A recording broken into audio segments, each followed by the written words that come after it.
Il y a de ça 5 ans, j'avais lu les 8 premiers tomes d'un manga exceptionnel. Que ce soit pour ses dessins, ses personnages, son histoire passionnante, son humour, c'était fou. Et 5 ans après, j'ai ouvert Crunchyroll. Et ce manga a eu le droit à une adaptation en animé, avec au total 5 saisons et je m'y suis totalement plongé. La dernière saison, la cinquième, a débuté en janvier 2026. Et j'ai pas peur de le dire, cet animé c'est un vrai chef-d'œuvre. Sans plus attendre, je vais vous montrer pourquoi il est temps de se poser tranquille dans son canapé et de mater l'intégralité de Golden Kamuy.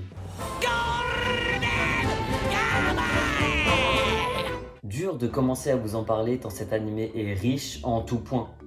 Je pourrais commencer par vous expliquer que la culture est super intéressante, que le contexte de la guerre entre la Russie et le Japon donne une ambiance pesante mais intrigante, ou bien vous dire à quel point tous ces personnages sont exceptionnellement bien écrits et touchants, et ô combien nombreux.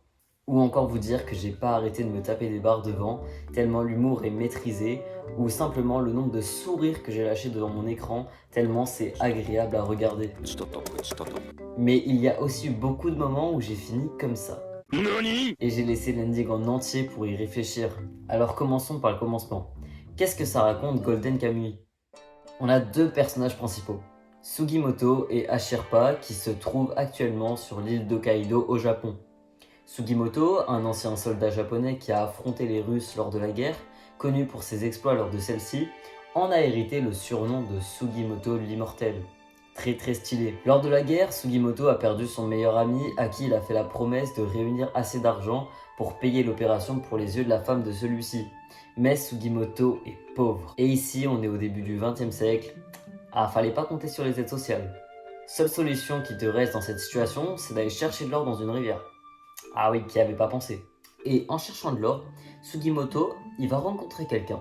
Autre personne qui a eu exactement la même idée que lui, chercher de l'or dans une rivière. Et ce mec, il va finir par être ivre et il va un peu trop parler et va raconter une rumeur à Sugimoto. Un grand trésor appartenant aux Ainu, un peuple autochtone qui habite à Hokkaido, a été volé et caché à un endroit bien précis. Ces endroits seraient retranscrits sur une carte bien spéciale. Le sans-visage, le seul à connaître l'emplacement du trésor, passe ses jours en prison. Et il finit par avoir une idée de génie. Il tatoue 24 prisonniers. Et en rassemblant ces tatouages, alors la carte serait au complet. Et ces 24 prisonniers se sont enfuis. Mais maintenant qu'ils sont tatoués et donc qu'ils renferment la clé vers le trésor, beaucoup d'hommes vont partir à leur recherche afin d'utiliser l'or à leur propre fin. Mais Sugimoto, lui, il est sceptique face à cette rumeur. Et tu me diras, normal. Mais une fois que l'homme qui lui a raconté cette rumeur il dessoule, il va s'en prendre à Sugimoto. Et là, Sugimoto, il percute. Il se dit, attends, mais si là il est en train de s'en prendre à moi, c'est que peut-être il m'a pas raconté de la merde. Et ouais. Et c'est pas pour rien que le mec en savait autant, il était lui-même un de ces 24 prisonniers. Et c'est suite à cet événement que Sugimoto se met en tête de participer à cette chasse au trésor pour réunir assez d'or. Plus tard, toujours dans l'épisode 1 bien sûr, il fait la rencontre d'Ashirpa, une petite fille Ainu qui lui sauve la vie.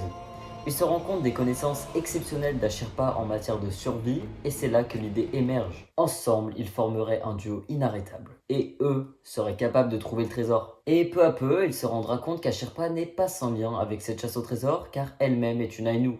Alors ensemble, ils vont partir à la recherche des 24 évadés. Quand j'ai vu ce scénario, je me suis dit ouais, pas mal.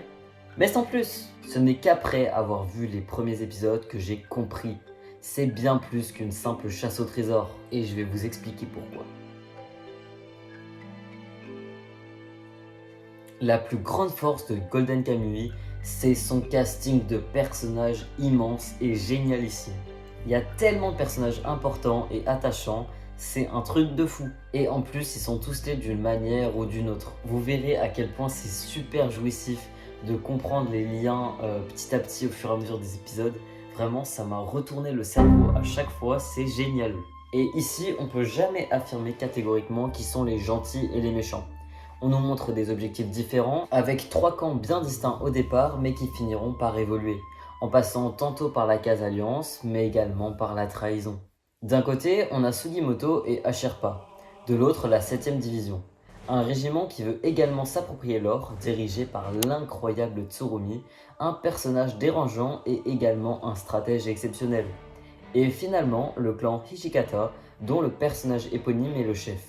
et qui est un autre personnage bien singulier qui ne cesse de s'illustrer tant par son charisme que par ses stratégies millimétrées. Au fur et à mesure des épisodes, on va apprendre les réelles motivations de chacun, ce qui les pousse réellement à mettre leur vie en danger pour trouver le trésor. On va également apprendre chacun des personnages des trois camps, ce qui dans mon cas va me faire surkiffer plein de persos, mais aussi les détester. Connaître peu à peu le vécu de chacun des personnages nous permet de mieux comprendre leur comportement et de se rendre compte à quel point ils sont tous profondément traumatisés.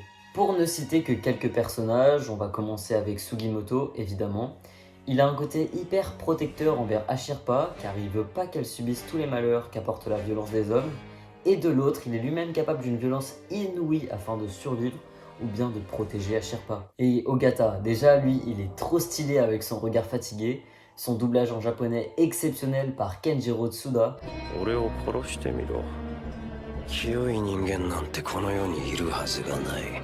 自分の中に殺す道理さえあれば罪悪感なんぞに苦しまない。Qui a également prêté sa voix à Overhaul, à Kishibe ou encore au Joker dans Fire Force. Et ouais, que des persos trop badass.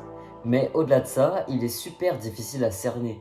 Tu passes plusieurs saisons à changer d'avis sur lui et il ne cesse de te surprendre, jusqu'à même la dernière saison qui sort en ce moment. Le sans-visage, qui est celui qui a caché le trésor, son nom est tout le temps présent dans toutes les bouches, mais on ne sait presque rien de lui. On a vraiment envie de découvrir qui se cache derrière ce nom étrange. Et comment je ne pourrais ne pas citer Tanigaki, qui est personnellement mon préféré. Et on pourrait aussi parler des relations qu'il développe avec Chipasaki et aussi Inkarmat, mais je vous laisse découvrir tout ça de votre côté. Finalement, on peut citer tous les soldats de la 7ème division extrêmement fidèles au lieutenant Tsurumi, qui sont pour beaucoup très bizarres, mais aussi très intéressants par leur loyauté sans égale et leur folie. 何なんだこりゃ。こいつが犯人です。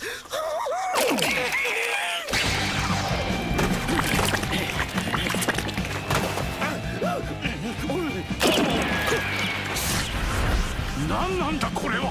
Autre point méga cool de Golden Kamuy, c'est son humour. Et ouais, au-delà de ses personnages, ça offre beaucoup de choses d'autres, Golden Kamuy. Malgré un ton difficile avec la guerre et les nombreux morts, on pourrait finalement définir cet animé aussi par son humour. Il n'est jamais en excès, il vient toujours quand on en a besoin et il est rafraîchissant. Personnellement, c'est un des seuls animés qui m'a fait autant rire alors qu'il n'est même pas à but comique par rapport à Konosuba par exemple. Ce mélange de moments sérieux et de moments drôles, il est juste extra. Entre les personnages parfois comiques comme Shiraishi dont le surnom est Roi de l'évasion parce qu'il est super fort pour s'évader, et les situations loufoques que je n'ai jamais vues ailleurs.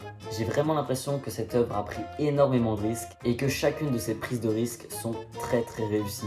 Et un autre dernier point dont je vais parler pour essayer de vous convaincre que cet animé est fou, c'est toute la culture que nous offre Golden Kamuy. Entre les traditions du peuple d'Hokkaido, les Ainu notamment, mais aussi et surtout sa gastronomie. Parce que oui, dans les thèmes de Golden Kamuy, on retrouve également la gastronomie. Et à raison. Ashirpa fait découvrir la cuisine Ainu à Sugimoto tout du long, et voir Sugimoto apprendre peu à peu et s'y conformer, avec ses hina hina. ヒンナ。ヒンナヒンナ。ヒンナヒンナ。 C'est vraiment un petit running gag, un petit truc mignon qui revient tout le temps et c'est trop cool. Et ils partageront également ceci à leurs futurs coéquipiers, ce qui continuera de nous offrir des moments comiques mais aussi réconfortants. Puis personnellement, j'adore manger devant que je regarde mes animés, alors les voir manger des petites cervettes d'animaux là quand je suis en train de manger un poulet tout à fait normal, c'est pas si déplaisant.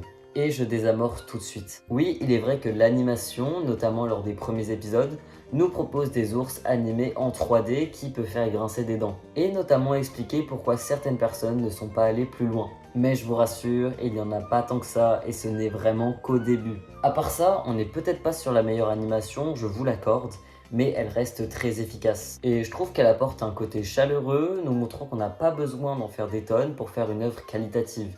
Un peu comme certains animés de l'époque qui n'ont pas besoin de surjouer sur l'animation pour être exceptionnels, tant l'histoire et tout ce qui en découle est parfaitement maîtrisé. En tout cas, je vous conseille vraiment de vous lancer dans cette aventure bien trop méconnue et de suivre ce duo exceptionnel avec une alchimie sans pareil. Je comprends vraiment pas pourquoi on en entend si peu parler alors que c'est exceptionnel. Vraiment, pour moi, c'est un des meilleurs animés de la saison et même un de mes animés préférés all time. Alors si cette vidéo elle permettrait ne serait-ce qu'à une seule personne de se lancer dedans, ça me ferait vraiment super plaisir et j'aurais réussi ma mission. Bref, merci de m'avoir écouté jusqu'ici, moi je vous dis à la prochaine.